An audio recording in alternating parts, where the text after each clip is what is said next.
Welcome back to Real Rugby Only. Hello everyone, thank you so much for continuing to support the channel. It's only been a few days. I want to talk about why I think that rugby is on the decline.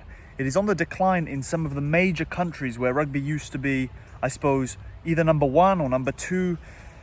A sport that everyone would tune into, a sport that was spoken about in the pubs, that was spoken about on the weekends a lot more frequently, that was in the news a lot more frequently. I strongly believe that rugby is on the decline in nations such as England, such as New Zealand, where obviously rugby has always been part of the culture, right? But it's no longer what it used to be in my eyes. And I'm going to explain why, and I'm going to explain why this has a big impact on rugby for the upcoming years. Where rugby is not on the decline, however, is in South Africa and in France. Now, I can't quite comment on South Africa because I'm not South African. I do not live there. However, from all of you wonderful South African people who support the channel, I want to say rugby has to be on the uprise because you guys are absolutely great. You love your rugby and the Springboks team is performing. Everyone gathers around rugby. You know, I can only imagine how amazing it must be to have a braai, as you call it, a braai. Is that better?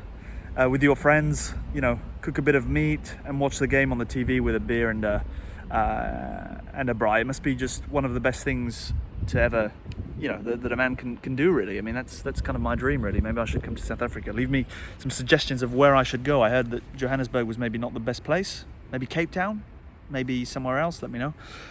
In France, I can comment that rugby is completely on the rise, and I went to school, when I went to school in France, as soon as you went to school and you were basically 6 years old, right? That's kind of where you start going to school, you'd play rugby. Rugby is a mandatory PE, right? A mandatory sport requirement that you do in school. So when there's sport in school, well, you play rugby. Now, you don't only play rugby, but rugby is a mandatory curriculum year after year. And that is great. That is great. No, I don't think any other country literally forces their children to play rugby. And in France, you don't play for your school, though. You train as part of your school, but if you want to play rugby, you have to join a club. But clubs are literally in all the villages, all the cities. Sort of every few months, they have a stand. They advertise their club to people. People come and join the club. People can have free training sessions and see what it's about. The atmosphere of rugby in France is a very positive one. And it's also a very demanding one, right? If you play rugby, you're not here to have a joke. You have to concentrate. You have to follow the coach's advice. You have to be serious about it. If you're not serious, you won't get picked and you won't play. So rugby in France is only going to get bigger. And I haven't talked about how important the top 14 is that much on this channel. I can comment on it because as someone who watches the top 14 regularly, that France has got the best league in the world. And you know, I think that this debate is mainly settled by most people. The promotion relegation with the other leagues is great. I'm a big fan of Brive Rugby Club. There's this one there. This is a Brive Rugby Ball. So Brive have signed some very nice players recently. I got to know Kerwin Bosch. You South Africans probably know Kerwin Bosch. He's someone I worked with, someone I was in contact with. John Cooney is a very good guy. I doubt that he's watching this video, but John, it was really nice meeting you at Angoulême.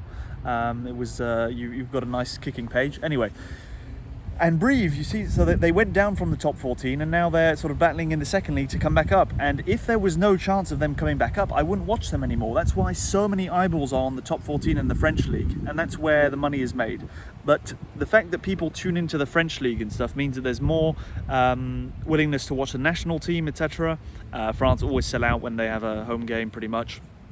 And they, they have so much depth. So even when they're touring, for example, they were touring New Zealand last week, and now they're playing away in Australia. Maybe they're missing some players, but their team is scary. Their team is scary. They push the All Blacks until the absolute end. What I'm concerned about is England, New Zealand, Ireland, Scotland, and Wales. Wales were the best at one stage. In 2019, they were the best. They were the best in the world. Like they were, literally. It was almost an upset when South Africa beat them in the semi-finals. I think that most people thought that Wales would make it. They just did the Grand Slam in the Six Nations, I believe. They were ranked number 1 in the world, but they didn't pull it off in the World Cup. And that's where the Springboks actually took over, and that's where Wales started to decline. You know why these countries are declining, guys? You know why they're losing rugby talent and the next generations aren't as promising is because there's no longer this rugby culture. There's no longer this passion for the kids to go and try this warrior sport, right? This is what I believe and what I love about rugby is it's a sport where you put your body on the line and you build bonds with people, right? I've played rugby from a young age until I was 18, 19, and every single time I played, even if I didn't know the people I was playing with, they were my brothers on the day. We were gonna die on the day. And I was I genuinely say this, I was so in love with rugby that I didn't mind getting injured. I didn't mind dying, I was just genuinely like, I want to win this game with my brothers and we want to have a beer after, And that's how strong the culture is in France. And in other countries, the kids aren't exposed to rugby as much. In Wales, I don't think that the rugby is such a big thing as it used to be. There's less funds going towards rugby. The government is not prioritizing developing rugby. I think it's the same in Ireland and England. Now, the next generations will be quite interesting because if you look at the under-20s and how the kids in South Africa and France are performing, they're going to be on top of rugby, I think, for the next decade. I don't know about the All Blacks. They just lost to Georgia in the under-20s.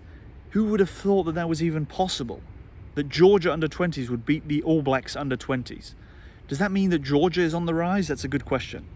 Georgia is a completely different topic. I'm not sure you guys are interested in it, but I've been to Georgia a few times and I know the rugby over there quite well. I could comment on it, but I'm just concerned about the future of rugby in the big nations, and it makes me anxious. It makes me anxious because we don't want rugby to be only played in a few countries, right?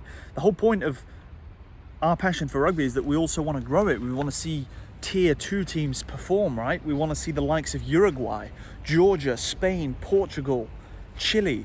Who else? Why not Brazil, Germany, Poland? All these countries that are not very good at rugby right now. We want to see them perform, right? My dream, guys, and maybe you share this too, is to go to witness, I don't know, South Africa versus Brazil and tell myself that it's going to be a tight game. Now, maybe that's a dream, right? Maybe that will never happen. But just imagine, Germany versus England in a rugby quarterfinal in 10 years' time. Wouldn't that be amazing, knowing that it's going to be a tight game and it's not always the same teams playing each other, and this feeling that rugby is only available in a specific, in a few countries. I want rugby to grow. You see the passion around the Football World Cup right now. I wish that there was the same around rugby worldwide. I will be going to the World Cup in 2027 in Australia, and I hope it's going to be competitive and that there won't be too many blowouts. Although it's tough to think that won't happen when the opening game is Australia versus Hong Kong, and then you've got games such as England versus Zim. With all due respect to Zimbabweans, I don't know if you're going to be able to compete in this World Cup, guys. It's just too...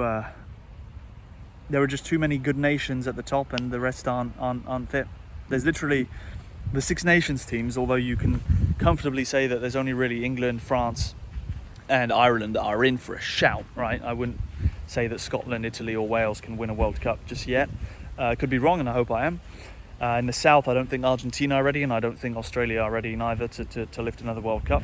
I think that rugby right now, the only contenders for a future World Cup are South Africa, in this order: South Africa, France, New Zealand, England, Ireland. And you see, that is a shame. The Football World Cup, on the contrary, everyone has a chance.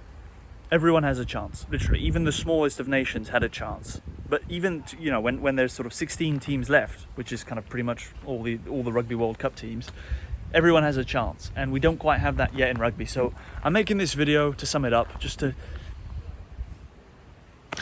wish for a better future for rugby, really, because I don't want to see rugby in the decline. I saw some comments from Springbok fans in my previous video saying rugby won't last forever in South Africa. Give it 5-10 years, and then South Africa as a whole won't be, the country as a whole won't be fit to have sort of the Springboks at the highest level. There'll be too much insecurity, too much sort of economical downfall. Touring teams may not be able to come to South Africa due to the situation in the country if the government doesn't change. Now, guys, please correct me if I'm wrong and you disagree with what I'm saying. I'm just basing it off what I've heard from you guys, and I'm very curious to hear your opinion on this video. The next video that I'm about to post is why I think that the Champions Cup winner this year might just be a Springbok team, either the Bulls or the Stormers. So if you want to hear my analysis on that, I'm a big fan of the Champions Cup. I watch it very regularly. Watch the next video. Just activate the bell, you know, because if you like my content, I would really appreciate seeing you tune in. You know, I said I'm a big fan of rugby. I'm a big fan of what the Springboks have done, especially. Although I'm French and English, I've got a soft spot for the Springboks. I think it's just sort of amazing what they've done in rugby, and I've got a soft spot for them. So yeah, if you like France, if you like England. Okay, look, if you like France or South Africa, because most South Africans, I'm not sure you really vibe with England, but I'm sure a lot of you like the blue. So anyway, guys, until next time, it was such a pleasure. Bye-bye.